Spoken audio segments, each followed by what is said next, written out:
nuestro Señor, sacerdote concelebrante y maestro de ceremonias de esta Santa Iglesia Catedral Primada, vida consagrada, queridos hermanos y hermanas, los que estáis aquí participando en esta Eucaristía y aquellos que os unís a través de Canal Diocesano de Televisión y de nuestra emisora de radio diocesana, Radio Santa María.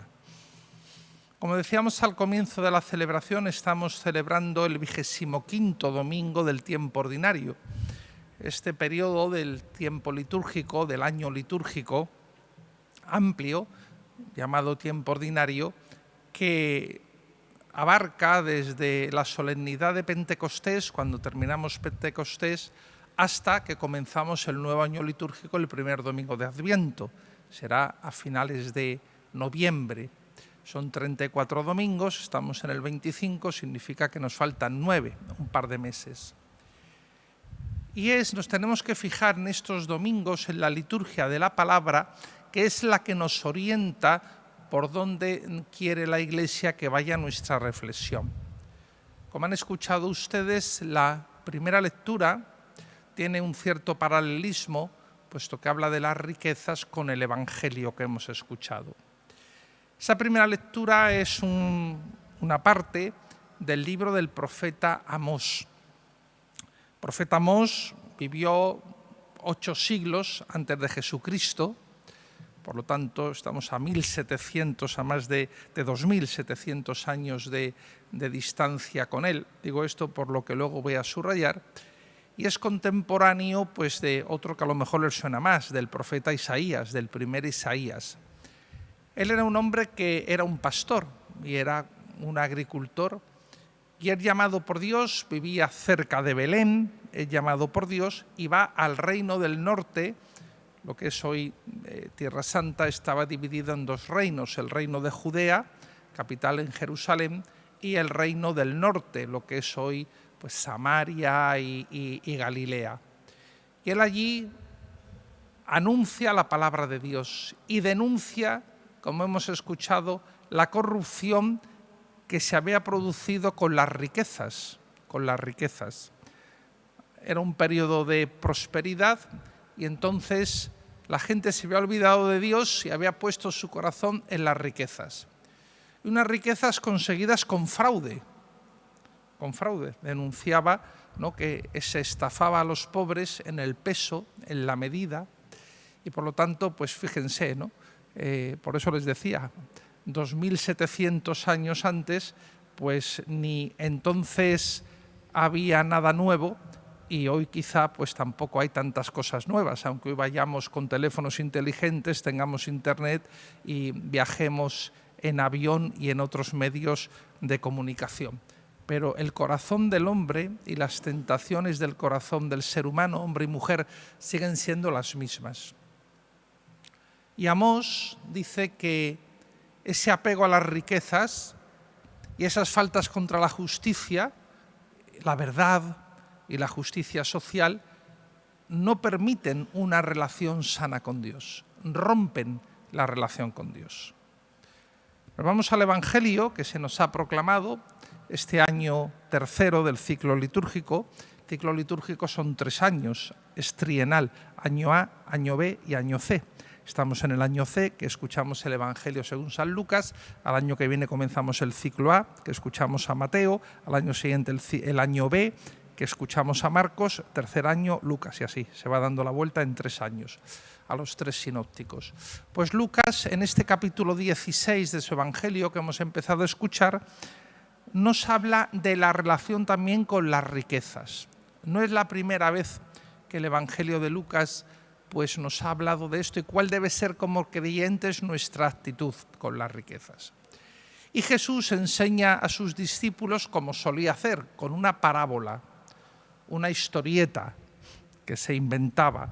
Lo de menos es si existió históricamente ese administrador y ese propietario, ese terrateniente. Es lo de menos si es una cosa inventada por Jesús o es un hecho histórico, porque lo que nos interesa es la enseñanza de esa parábola. como cuando en el colegio, los que estamos aquí con más experiencia de vida, porque los más jóvenes, no sé si en el colegio tienen esas cosas, pues leíamos o nos leían las fábulas, ¿no?, de Esopo y de otros autores, y luego estaba al final de la fábula la moraleja, es decir, la enseñanza, que era lo interesante de ese relato. Lo de menos era si los animalitos hablaban, si no hablaban, sino la enseñanza. Bueno, pues aquí lo importante, independientemente si existió ese hecho de ese administrador o no, lo importante es la enseñanza que Jesús nos dice. ¿Y cuál es el hecho de la parábola? Porque a lo mejor nos puede dejar un poco así perplejos. Hombre, y Jesús alaba lo que ha hecho este administrador, que había defraudado a su jefe. Eso es lo que alaba Jesús. No alaba eso Jesús. Lo que alaba es la astucia del administrador, pero entendida en sentido bueno, porque la palabra astucia en español es un término ambivalente. No siempre implica una actitud buena, sino puede ser una actitud pues, de una cierta maldad. Según dicen los estudiosos de la Biblia, de esta parábola, del Evangelio, lo que hace el administrador cuando le dice el dueño que le va a despedir es que coge esos recibos, llama a los deudores y les rebaja la deuda, pero les rebaja la deuda en la parte del interés que era propiedad del administrador. El administrador, el dueño, le permitía que elevara un tanto por ciento la deuda y eso era lo que se quedaba el administrador. Y lo que hace el administrador es que renuncia, cuando dice, si debes 100 escribe 80, si debes tal escribe, porque renuncia a ese tanto por ciento de interés que no era del jefe, era de él. Y renuncia. ¿Para qué? Para hacerse amigos, para tener un futuro. Piensa en el futuro, porque dice, yo ya no tengo edad para irme al campo. Si le echaba el jefe, no tengo edad para irme al campo a cavar. Para ir a mendigar me da vergüenza. Y se hace amigos. Entonces lo que hace el administrador es prever el futuro. Prever el futuro. Y por eso dice luego esa enseñanza a Jesús que dice, los hijos de las tinieblas, los hijos del mundo, son más hábiles que los hijos de la luz. Hijos de la luz son sus seguidores, puesto que él dijo que él era la luz del mundo. Yo soy la luz del mundo, dijo Jesús. ¿Qué les dice a sus discípulos Jesús con esto? Que así como aquel administrador, para la vida terrenal, para los bienes terrenales, se procuró, hizo un análisis de la situación, hizo una previsión, se buscó un futuro, con mayor razón nosotros tenemos que pensar, discípulos de Jesús, tenemos que pensar en el futuro. No quedarnos en la inmediatez de lo que nos ocurra, sino pensar en ese futuro. Y ahí viene, sí, la utilización del dinero. Cuando nos dice Jesús al final de esta perícopa, no podéis servir a Dios y al dinero. Evidentemente, en esto que se llama el primer mundo, donde hay pues un aceptable estado de bienestar social, aunque también tenemos esas bolsas de pobreza, ¿no?, enquistadas en ciudades y en lugares de prosperidad, ese llamado cuarto mundo, pues tenemos el peligro de pensar que la vida empieza, se desarrolla y se termina con la riqueza. Con el dinero, con el dinero. Por eso le habla Jesús, dice el inicuo dinero, en ese sentido, que es una tentación constante. Aquí hay que ser realistas. ¿Significa que Jesús se opone al dinero y a la riqueza? No. Evidentemente hace falta unos bienes materiales para poder vivir y para poder vivir con dignidad.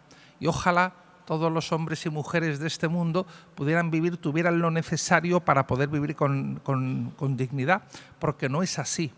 En muchas latitudes y longitudes, pues las personas no tienen ni lo necesario para vivir. Con lo que nosotros tiramos aquí en Occidente, de alimento, de ropa, etcétera, podrían vivir muchas personas en el mundo. Entonces el peligro es pensar que lo tenemos todo y como ya lo tenemos todo y lo poseemos todo, no hay espacio para Dios en nuestra vida. Y evidentemente esa tentación, como la tuvieron en el reino de Israel del norte, cuando estaban en un momento de prosperidad, es más acuciante cuando tenemos un bienestar. ¿Es malo el bienestar? No, no es malo, pero ojo, porque tenemos más acuciante esa tentación. Si ya lo sabemos todo, si lo tenemos todo, si pensamos que ya no necesitamos nada, no hay espacio para Dios en nuestra vida. No hay espacio para Dios en nuestra vida. Y entonces tenemos que estar más alertas. No es que estemos excluidos de Dios por el hecho de la riqueza, pero el que tiene riqueza, sea material o de otro orden, no solamente la riqueza material del dinero, también el que se cree, o el que lo es, que es inteligente, que tiene dones intelectuales, que tiene dones humanos, que tiene habilidades sociales, se puede creer que esa es su fortaleza y su base en la vida. Y por lo tanto no necesita de Dios, la autosuficiencia. ¿Qué sensación nos da el dinero y la riqueza? La autosuficiencia, de que somos fuertes, que somos poderosos. Y luego, lamentablemente, pues vemos la fragilidad humana.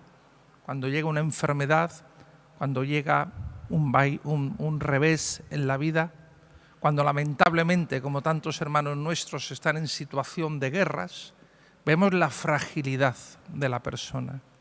Y es con esa sensación de fragilidad como tenemos que acercarnos a Dios.